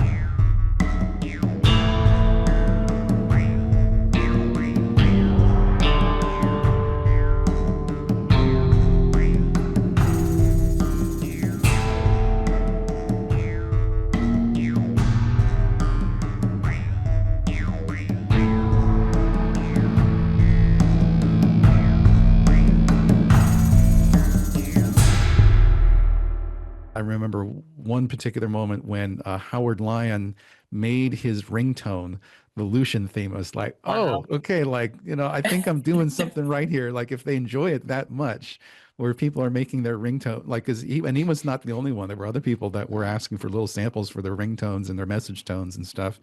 And then that's when I felt like, oh, yeah, like this is moving in the right direction here. I just loved collaborating with people that way, just to hear their thoughts and just see how excited they would get when that music came out of the speakers for the first time, and they could hear, like, this is what my work sounds like. And that just, I will always treasure those moments. Those were just really great.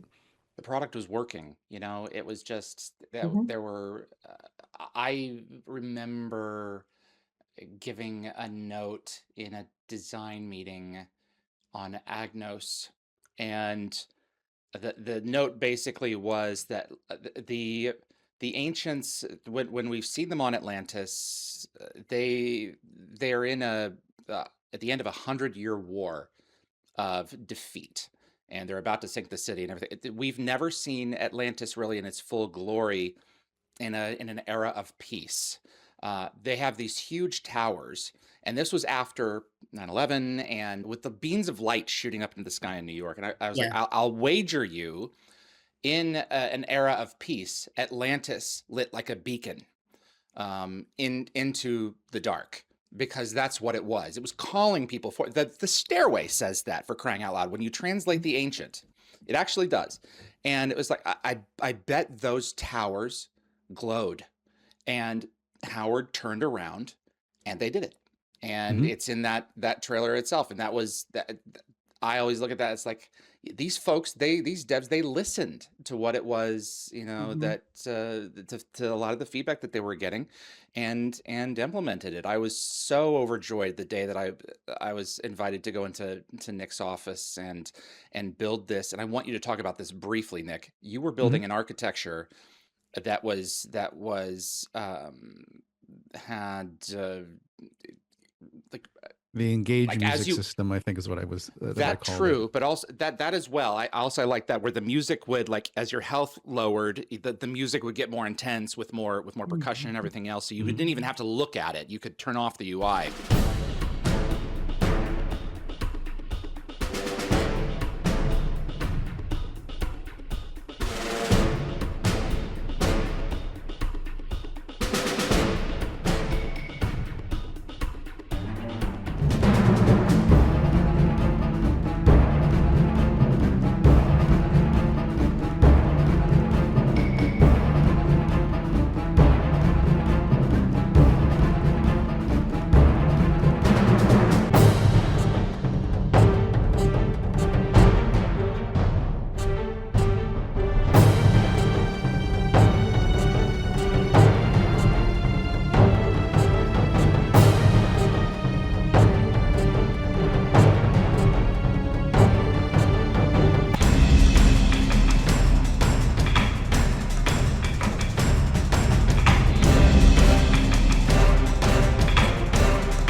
Had like proximity triggers, where if you walked up to something, Unreal 3 wasn't sophisticated enough to make a dangling, wind chime dangle in the breeze. But I remember taking a set of keys and making all this stuff, and you went and implemented this. So as you approached it, you would hear it. You wouldn't see it move, but you felt what was happening, and you designed that. Yeah, that was a really fun moment for me when I started figuring out the tools well enough that I could build features. And that's sort of like my bread and butter now, where I am a sound designer, but I also come up with clever solutions to problems where, it seems like, well, we can't do this right now, but then my feeling is like, well, let's just explore a little bit and we'll figure it out. And so we had these towns that had all these different houses and these different little machines that were on them, and they weren't moving and they didn't have lights. And I thought, I'm just going to make sound from them anyway, because that's what I expect when I walk into there. I want to hear like this. I want this to be dilapidated. I want it to sound like things are breaking down. And so there were machines that would make beeps and they would grind and they would start up rough and then they would fall apart and make noises like that. And, but then and then the same with the Engage music system that was adjusting itself based on not just what your health was, but also it would predict, like, based on your level and the level of the characters that you're fighting, how likely is the outcome? What's the likely outcome? Are you going to die, or are you going to win, or is it going to be difficult? Is it going to be easy? And I loved just basically trying to create this dynamic where it was like you were on it was like from the show, where like some skirmishes were really easy and at this light music, and other times stuff was super serious and then big bombastic noise to it. And so the idea was just to create this system, and we developed our own tools specifically just to get the music to be sensitive to what those scenarios were. And boy, when it worked, it was just so cool. I remember the first time we got it working and being in Lucia, and I was fighting one character, and it had it was called Engage Gray. That was the lowest one. And then another guy joined and it jumped to blue.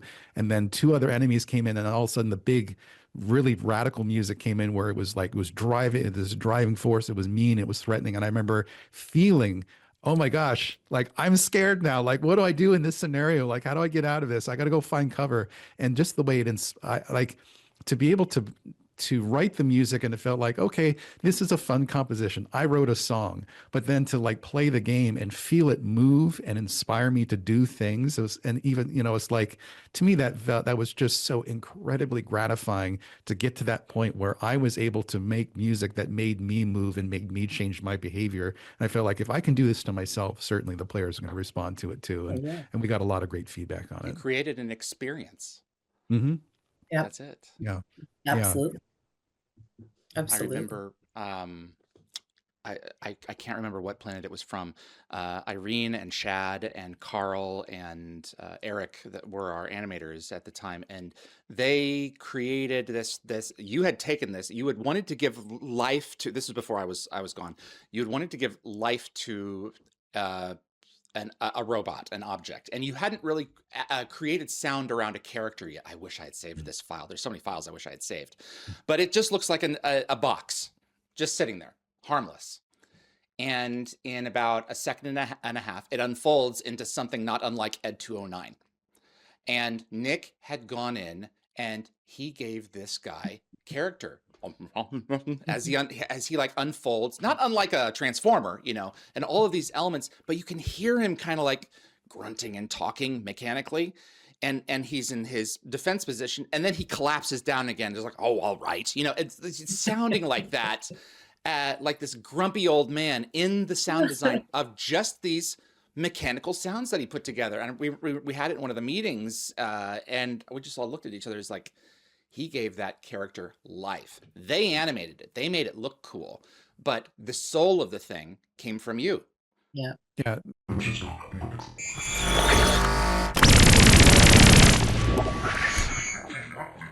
And that's what I love so much about the art of sound design, is that it does things that can be very unpredictable, but it also breathes life into things that is not there until the sound is there. Because, ultimately, like, you've got the visuals that tell the story, you've got the animation that tells you a little bit about its composition, but then the sound really, it complements every other part of the art, where suddenly we know how heavy something is, how fast is it moving, what is it made of, what technology is behind it. Like, all of these things can be told in just an instant, but sound as a in-time art allows us to develop that over time in a way that the other arts don't always have the luxury of. And that's what I've always loved about it, is that we could do those things where we would have characters that looked unique or moved in a certain way or were certain colors or shapes, and then try to figure out, like, okay, thematically, what are we trying to communicate here?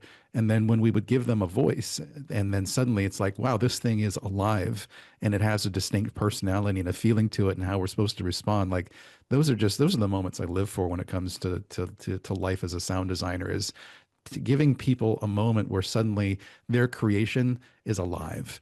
And until it has sound, it's just pictures. And I greatly admire the other disciplines for what they're able to do, but I've always felt like sound designers really have the best job out of all of the disciplines, because they suddenly are allowed, they have the ability to make something alive that was not previous. There's a certain amount of responsibility that comes with that, because a great sound can elevate a bad model to something really, quite extraordinary, but it also can ruin it, a great model, if you're not careful. And that's just an element of sound design that I've always just loved being able to do. And there were so many moments, when they would have characters that they would make stuff for, and we would add sound to it and show it in meetings, or it was even just something simple like they had the art team was making explosion visuals for like throwing grenades. And there was one particular, and so like this was when I started going to the art reviews, because we didn't have a sound review meeting, and so we were like, well, we got to put him somewhere. Let's put him in the art review, and that's right. Yeah. Where does he go? Yeah, and so there was this particular visual effect that they had done for the grenades, and I thought, I want to do speed of sound propagation. And so if you don't know what that is, it's basically the idea that, the visuals hit you first and then the sound comes after. And so I had this idea like, okay, I'm going to just create three of those different grenades in this flat world. I'm going to fire them off, and they're going to hear how the quality of the sound changes and the way the delay comes in. And just all of a sudden it's just going to create this scenario where people will feel like their world is alive. And I remember that first grenade going off, and they reacted like, okay, cool, like it's a grenade. And then the second one went off, it was a little more muffled, a little delayed, and I could see like they started to think about it. And then the last one way off in the distance went off. There was this light poof. And then after a long delay, and then I looked at all of them, and their mouths were literally hanging open. And they said like, how did you do that? And I was like, I just put these tools together. I had an idea. I wanted to create this thing. And so we actually used that for the entire ability system, where not only was it speed of sound propagation a part of it, but it was also based, and this is super nerdy, but like we based it on the temperature of each planet. So like the cold places, the sound would travel faster versus warm places, or vice versa. I can't remember exactly which one it was, but basically depending on the temperature of the planet, the speed of sound would propagate differently, and the quality, and also like the humidity would, like the atmosphere would change how much was absorbed as it grew further and further distant on the horizon. And just like we were doing stuff like this in 2008, and like games really don't delve into that kind of detail right now for sometimes for good reason, but it was just so thrilling to make that kind of stuff and just surprise people with what you could do with this technology. And then we would just build up on top of that. And that's where so many of these cool features came from. It was just experimentation. That's it. That's exactly it. Wow. Katie, who do you miss the most from that project? Present company included. Considered. Included. And what do you miss the most from that project? I'm curious. So this is a trick question, because I keep in touch with all my favorite people. Sorry, Nick, that were on the project. No, I don't. I keep in touch with probably 3 or 4 only.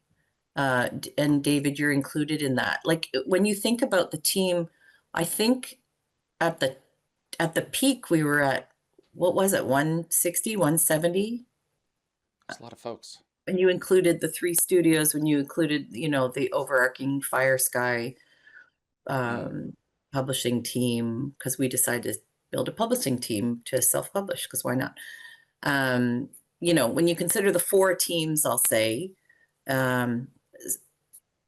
So who do I miss the most is probably just everybody as a unit. I really loved that whole team. And what I miss the most is the fact that we like you said it, you used words earlier. Sorry, you said something about like we had it, like it was working. Everything was working. The fact that we had almost 80,000 people, sight unseen, come to this place and wait for this thing, right? And then when they heard the theme, when they saw the trailers, when they got to test those first worlds, when they woke up in the game, because that's what happens, you know, like out of stasis. in many games. When they woke up in that world, then their patience and their all the kibitzing, you know, paid off. Like all of a sudden it was all worth it. All those growing pains were worth it. But not just for the community, for all of us, right? Like it was just those incredible moments, and there were so many. So I miss working on an MMORPG for that reason. I play them, but I don't work on them anymore. I do work on multiplayer games, you know, like play with 12 people or play with 5 people, but those huge, massive worlds and that undertaking, I loved all the elements. I miss the producers, and I miss the artists, and I miss talking to Nick, and I miss talking to Max about security considerations. If we're going to share, if we're going to add people to, like, what layers of accountability are we going to consider? Are we going to make them, you know, because we have their email, for example, or we have this information. I mean, Steam, I don't think was even a real thing. Like there were so many considerations. It wasn't what it is now. Yeah. Right. And so, and were we going to be cross-platform? Like there were so many things that, like, there's so much that goes into it that people don't realize. They're like, you know what? Draw some pretty pictures, have them animated, you write a pretty song, you know, and away we go. But there's so many, it's the minutia. It's every day you talk to somebody about what they're doing. Like I had hours long talks with Bill about the way the AI was going to move that had never been seen in a game before. The fact that, you know, I walk in with my team, hopefully, and we see some enemies straight ahead, and as soon as we fire, 2 of them flank, and that's AI. That now it's everywhere, but at the time, never before had it. It was like if person A does this, then AI bot B will do that. They're not coming straight at you. They are coordinating with each other. And that was the extraordinary thing about that technology, along with the cover design, you know, that the cover had never been done in an MMO before until Tabula Rasa came over and they got a preview of it. And then on Monday, the following Monday, they announced that they were putting cover in their games. Like, well, boys, I couldn't believe that they did that because Tabula Rasa was going to beat us to launch. Yeah. Man. Yeah, but it was so, but the fact that I mean, I just hope everybody's proud. You know, yeah, it had its ups and downs, but I hope everyone's proud with the sheer amount that was accomplished in that 3.5 years is huge. So I miss that. I miss the collab of a huge team. I miss being able to run to the other building and say, what are you guys working on? Like that was fun. Those 2 games were fun and I wanted to play them. I guess what I'll say is there are a lot of people that I miss, but I reach out when I miss them. And I really miss playing the game the most, I think. I will miss that most of all because I was already a Stargate fan. I became a Stargate mega fan. And then I worked on this game that I just wanted to play. I could have played it all day, every day. And I'm playing other stuff instead that is almost as good. And I just, that's the thing I miss the most is I miss that people didn't get to see and feel the breeze on their face and hear the theme in their ears when they wake up in that world. I really miss that. I'll miss that the most, I think. I have missed that these past, what is it, 20 years? 20 years. Almost, yeah. That's what I've missed. When I look back, like when you say, hey, let's come on the show and let's talk about this, or when I hear them announce the new show, I look back at the worlds that were created, at Cheyenne, and I miss it. I miss the worlds that were being created. They were pretty phenomenal. Yeah, I feel very much the same way. I miss different people for different reasons. I miss working with Rebecca. She just had a wonderful, positive energy about her all the time, and everything Rebecca was, Orozco. yeah, Yeah. yeah. I love, I miss working with Dan, especially with his leadership. I felt like he always had our best interest in mind, and he Mhm. just was very calm about, how he would deal with all types of issues. I miss working with Chris for his vision, and the way he drove me to be a better sound designer and composer. Um, I miss Jason and playing with Peanut when we would go downstairs and have lunch, and we would play with Peanut together The when I would squirrel. bring yeah. Oh, wasn't it? No, my Peanut was corgi. his corgi. Oh, your dog. No, Yeah. someone would feed the squirrels. They'd line up, and then when we went in, we'd look back, and there was a Was squirrel that that was that Jim? That sounds like Jim would have done that. maybe. Mm. Huh. But But yeah, Oh, yeah, I miss but I Peanut. had all those people that, yeah, Peanut was great. And Carl, I just loved the work that he would get out of his oh team. my gosh. Howard for his vision. That There were team. just so many very talented people that, I think that's really something unique that I had with that experience that has not been replicated since then. I mean, like, because every studio I've worked with has been different. I like people for different reasons. I like the products for different reasons. But what I loved about that one in particular is that it just felt like everything is possible. And when there weren't those moments worrying about, like, oh my God, how are we going to get this done, and how are we going to finance it, and all the other stuff that came with that. When that wasn't happening, it was this truly beautiful moment, or this series of moments of working with each other to figure out, how do we take this thing that we love so much and give people the opportunity to stomp around in this world for real, because for so many of them it was this wish fulfillment. It was indulging in the fantasy of, like, I want to be a hero, I want to liberate oppressed cultures, I want to ascend, I want to level up, I want to, like, there are all kinds of things that people would fantasize about doing, like, if I was in the Stargate world of some way. And that's that fantasy that we were providing for them, and to go through that process and play that game. And that was another big thing for me, was like when we first started playing it internally and realizing, like, I'm having fun. Like, this is not this rickety, sort of like slapdash product that I'm beta testing because I've got to get some stuff, test because I've got to fix bugs or whatever. It was just like, I'm playing and I'm just having fun. And to graduate from, like, we're just making a product and we're trying to get paid, to this is something I care about and something I'm excited about. And I want to work even harder so that I can provide the fans that same experience.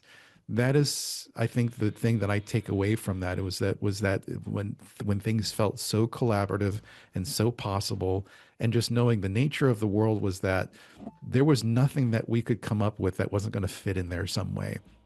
That no matter what, how alien the world might be, whatever ideas we had, we could find some way to connect it to the universe. And I think that's part of what made it so special, but also such a difficult property to work with, because the vision had to be narrowed in some way. And sometimes we had to give up stuff that we wanted. And that was, that push and pull is part of any development process. But I think that's really what I loved the most about this project, was that everything felt possible in a few moments.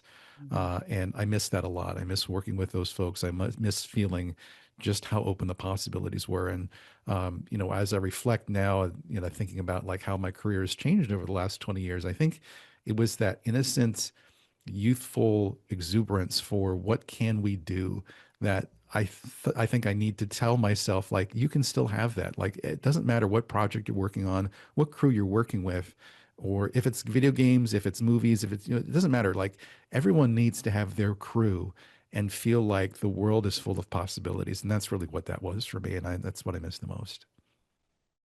You have a small studio and you have ambitious, bright-eyed people who are ready to get to work.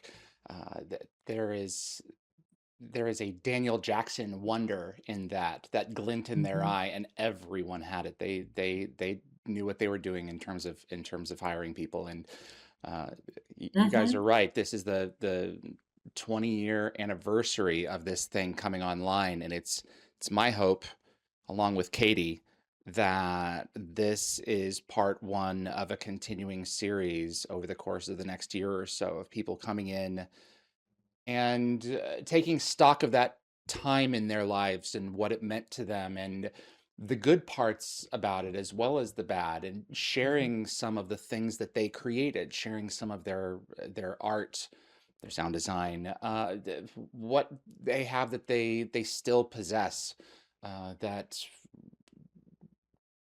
the fandom deserves to see. I'll just leave it Yeah. at that, because Yeah. there was a Yeah. lot there, and there's a lot of stories to be told. So Yeah. Yeah, absolutely. And I feel grateful to have taken part of that. I feel grateful for working with the both of you for that, for the, what feels like a very short time when I look back on it. And you know, but I can't think of a product and a team that I would have rather gotten my career started with. There are so many different routes my life could have taken, and to go down to the high desert of Arizona and meet all of those people and work on something that really felt like it had so much potential was, you know, I can't convey how grateful I am that that was how I got things started, because really that feeling and the idea of what can we do with our creativity has driven me for these last 20 years. And it's something I've reached back to all the time. And I just feel so grateful that this was the way I got my career started. Oh, it And was the best hire for, oh my gosh, it was such a great hire for the team to get you. And hmm for sure. just holy Dinah. Yeah, you were doing stuff even then, you know, we knew you were incredibly, incredibly special. Um, yeah, thank you. yeah. I I'm so proud to have worked with you. My goodness. I gotta share a little anecdote about Nick. Um, we had been talking at one point about just like our connection between us, and I have always considered, I dropped this term earlier, synesthesia. You should really look it up because it's fascinating, and I'd never met anyone with it before. So he and his twin brother Nate possess it, but Nick visualizes things when he hears sound, and Nate hears music when he draws. Is that right, Nick? That's correct. Yeah. And I always was bothered by like the sound of my voice. I didn't get into radio because I thought I had a good voice. I got into radio because my buddy needed a replacement. And I had gotten into a conversation with Nick at one point about, something like that. And he was saying, it's like one of the reasons that I enjoy being around you is because of the sound that you, not just the things that you say, but the sound that you make. I'm like, what do you mean? He says, well, you're smooth red. I'm like, what the hell does that mean? And he was articulating what he perceives in my voice, that and those traits have moods to him, and evidently that was one that was on the more soothing end to him, and it was one of those like great compliments of my life, where someone who Oh. has a superpower, a literal superpower, um, uh, utilizes it in such a way that it makes me come off as more than just some, like there was something really that felt really good about that. I will never forget that. I'm really happy to hear that. Yeah. That was a big part of the culture down there too, was, how do we all fit together? Mhm. And what do we mean to each other? Because there were a lot of moments we were hanging, like, because a lot of us moved our families down there, or by ourselves, and we're trying to find places that we could hang out and ways we could spend our time together. And that's, what those moments that we found, where it's like, this is how we can communicate with one another. This is how we relate to one another. And we did create our own culture there, that out of nothing. It was just Mhm. dry and barren down there. And this was this sweet, fun, expressive culture that we made there. And that, you know, it was really great to be able to share those moments with each other. I'll never forget it. That It was an office was such oasis in an the oasis. Yeah. 130-degree heat, you know? That's what Right? it was. Well, and you'd walk in and there was a gate and there was an Asgard, and you know, it was and it was cool and it was dark and it was quiet. You understood people were working. We respected each other's spaces. Nick was Yep. shut off in his cave. You know, I mean, He but was like making a lot of noise in that space. Yes. it was such a. Do you remember? I don't know where you sat, David, because you said you ended up moving All downstairs, over. which breaks my heart. Did you sit over where Darren and Jeremy were at one point too, over there? Across. I was everywhere on that floor. Because at one point I or another. was, so I would park myself. There was a tiny little corner. You remember where Nick, where, around the corner there, and then in the back was engineering. Yeah. Mm-hmm. yeah. So I was between engineering and Carl's team. Mm-hmm. I would sit in that little corner. And who did you take to Comic-Con? Sam Dieter. Sam. So I could see Sam. I was kind of between Sam and Max, but I could hear things that Chris was saying, and I could hear things that, you know, first Stu and then Howard were saying. And so it was, but I didn't want to be, they said, do you want to be down with Joe and Jim and those guys? And I was like, no. I got to sit in the thick of it. I had to, because I had to kind of, like you said, soak it all in. And Chris would say, you know, let me know which meetings you want to sit in. And I'm like, well, how many are there? He was great about that. Yeah. I was in every single. The other thing that Chris did, which Nick alluded to, is like, this was, now company culture is kind of a buzzword, and you want to choose a team with a culture that you like. At the time, I remember Chris saying, let us know who you can use and how you can use them. And that was huge to me. I had never heard that before. I was always pulling teeth to get content. I felt like I was chasing people down and begging. And he literally said, whatever we have that you can use, how about my time? How about I write an ongoing column? Or how about, you know, have you heard what Nick's created yet? Like, you should sit down with this, and then we can choose an excerpt that you're going to release to like, I was like, I'm so used to saying, please, sir, may I have some more? And he was literally saying, we don't have a lot that we can share, but however else we can help. And so, yeah, that culture building, it was a trust, I think, that we all had. We felt like we were all in it together. It wasn't, you know, the battle of the departments, and it wasn't the top down stuff. Everybody was kind of in it together, and everybody was valued for their contributions. I loved that. Absolutely. Yeah. I loved the time that I got to spend with both of you. I had a dachshund, Destin wasn't thrilled with being with others. He was very chill with being alone, but he and Peanut got along like they did. So they were the best of buddies, and Peanut stayed with us a couple of times. You took care of Des. We went to the dog parks together. That you told me that Peanut would like see other dachshunds years later and run towards them to see if it was Des.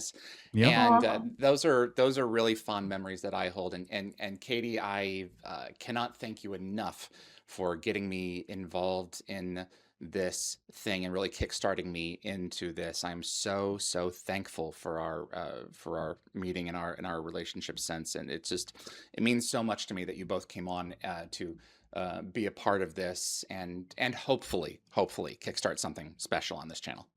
Absolutely. Yeah, true pleasure. I'm always happy to reminisce. And this was special. I really appreciate it. Yeah. Thanks for being the caretaker, David. And go ahead.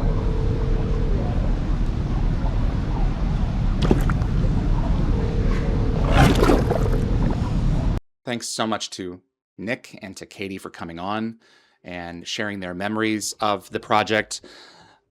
I really hope that you found that insightful. It was a thrill to be able to have them on and to discuss this part of our lives together. There is so much that went on there that was in development that was so cool, and to get them to articulate some of those ideas and share them with fandom for preservation into this oral history is really important to me.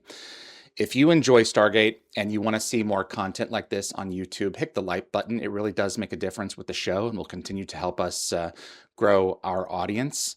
And if you want to be aware of these individual videos before they come out, hit subscribe, and giving us the bell icon a click will notify you the moment a new video drops, and you'll get my notifications of any last minute guest changes as well. Really appreciate you tuning in to the Oral History Project. We've got a number of shows heading your way as season 6 continues and our excitement builds for this 4th television series. Tremendous thanks to my moderators, my developers. There's so many people now involved in this thing that I can't really do any of them justice by sitting here and reeling them off for 5 minutes. So I'm going to let the end credits tell that story. And after that, we will actually have a bit of a coda. My original interview with Nick LaMartina, the first video thing that I posted at Stargate Worlds, which is kind of fitting, is coming immediately after that. My name is David Reed for Dial the Gate. I appreciate you tuning in, and I will see you on the other side.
Hi, I'm Nick LaMartina. I'm the sound designer for Stargate Worlds.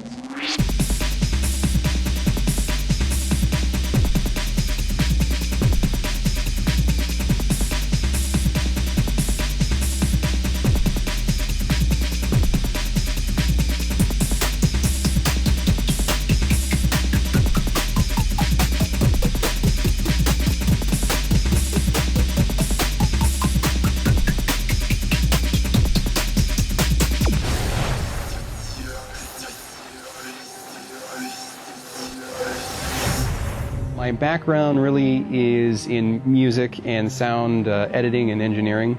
My wife was looking around for companies to outsource our work to, and then she found this company called Cheyenne Mountain Entertainment. We found they were looking for a full-time sound person. I was like, well, they certainly have to have music for this Stargate game that they're making, so we decided to talk to them, and eventually we ended up out here actually working full-time. I'm now working full-time with them.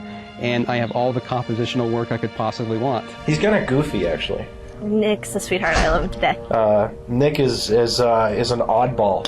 He has this little dog that he loves so much, and if you want to see Nick smile, you just have to ask him about Peanut, and he'll just sort of light up and go exciting. He's also really good at Wii bowling and has humiliated me several times. So.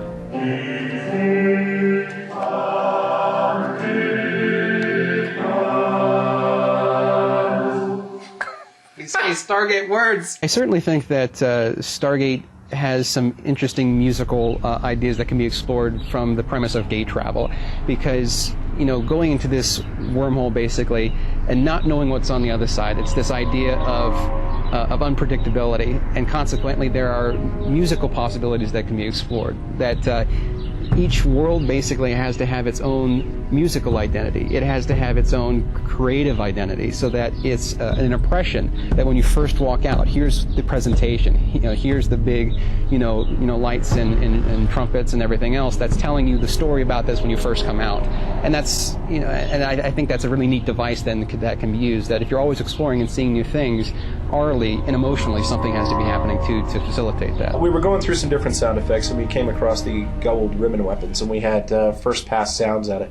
We came across one of them that had this, it was like a human voice up underneath it that really added an eerie level to it. And I thought, what if we could do that to all the ribbon weapons to really give it that eerie kind of tribal feel to it. He was all over it. He took it, ran with it, and added in a lot of the different sound effects. We tried out a bunch of different things. And now when those ribbon weapons go off or certain weapons are used, you can hear this kind of chanting undertone in the sound effect that really adds an incredible feel to it when you hear it, when you pick up on it. You can't pick up on the actual detail, but your brain said, something's just not right with this thing. It's really cool. It tickles me to do that kind of stuff. We have, where's the debris falling, where there's a dirt, this is where dirt and kind of stuff falls out of a ceiling, and so there's a dirt attack, a dirt sustain, a rock sustain, a dirt release, and a metal release, and all of these have 5 different variants. And they also have the option of not playing depending on how I weight it. So when the cursor comes by here, I'll turn that up again, you get a number of different sounds. And the number of possibilities, I think, is like there's like 525 different combinations that can play just off this single event. So in terms of the sound, it's very, very lifelike. It's very I wouldn't say engrossing, but it doesn't annoy the player as much because they're not hearing the same thing over and over again.